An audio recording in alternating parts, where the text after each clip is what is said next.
Takže Honda Accord a druhá časť, prečo to auto zhasne počas štartu alebo pohybu dopredu.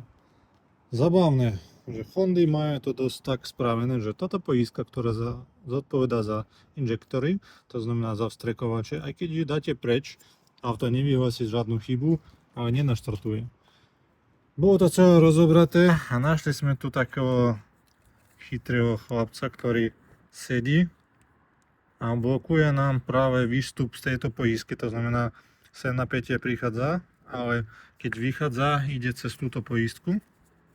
cez toto relátko také, a to relátko prestalo fungovať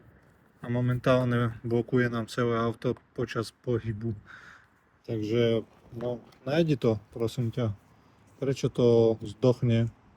prečo to tak jednoducho podľa nás všetkých na Facebooku, ako píšu, že to je rádio, všetko je rádio, tu máme nejaký Pandect, ktorý to je asi od Pandory a blokuje to celé, takže tak, zabáva.